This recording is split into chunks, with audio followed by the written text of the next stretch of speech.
Hi there, my name is Zikoza and I'm a videographer and content creator based here in Windhoek, Namibia. And today I had an exciting experience. I was at iStore down at Grove Mall, and I was pretty much reviewing and testing and even unboxing the iPad 9th generation. And in this video, I just want to share a few things about what you're actually going to find in the box and what you actually going to find in terms of the features of the iPad. So I'm going to share a few pointers on that. And I just want to shout out to the iStore itself for letting me come through. The first thing that I want to talk about is the price point. So this is the best bang for buck that you're ever gonna get. Not only iPads, but on any tablet. You're getting so much from as low as 5,999 Namibian dollars. The upgrade from the iPad 8 to the iPad 9 might not seem so big, but they've introduced new things, but they actually haven't changed the price. So for example, the base model for the iPad 8 from last year was 32 gigabytes. And it was also going for 5,999 here in Namibia. But now, this year's iPad 9, the base model comes at 64 gigabytes internal storage, and is still the same price. And not only that, they've gone on and upgraded the front camera. So last year's iPad 8 had a 1.2 megapixel front camera, of which we can agree that was outdated for 2020. They've made up for it this year, and they have a 12 megapixel ultra wide camera, which can shoot up to 1080p compared to the 720p from last year. And that's really great because that actually makes it one of the few devices that has a superior camera in front as opposed to the back, because they actually didn't change the back camera. It's still the 8 megapixel, but which is fine. I mean, who's shooting, with an iPad, with a 10.2 inch iPad using the back camera? Probably one or two people in the world. The front camera is really cool because it also has center stage, which is a feature that Apple has, where if you're FaceTiming or you're conference calling, the camera will actually follow you if you are moving around. So you don't have to be stationary all the time. You can actually be doing something, whether you're cooking or you're walking around the room.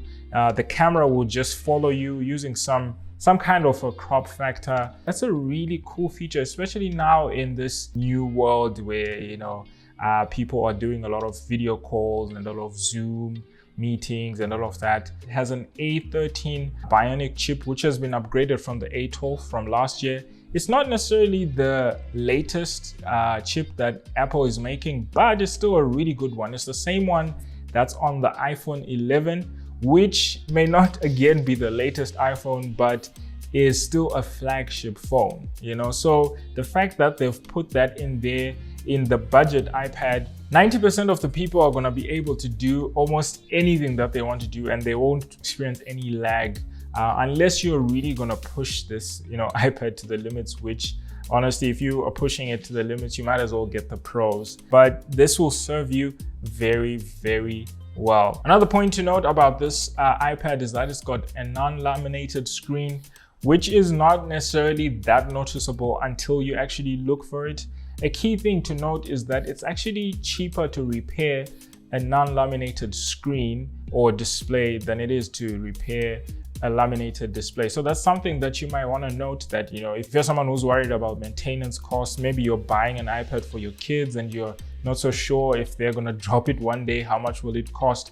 This is probably the best iPad for you because it's going to be easier to repair that screen, unlike the newer iPads that have laminated displays. The fifth thing to note about the iPad 9 is that it still uses old accessories, which is not, doesn't sound new and fun, but it's the only iPad that still uses the Lightning USB, which is not necessarily a train smash because honestly, a lot of people here in Namibia and around the world still use old iPhones and old Apple devices. You can still use your old chargers, you can still use your other accessories that go with this Lightning port. And it's the only iPad that Apple is making right now that still has a headphone jack, which is probably a really big deal for a lot of people. There are some people who still want to have that accessibility to be able to plug in their headphones. With this iPad, you still have it, and it uses the first generation Apple Pencil.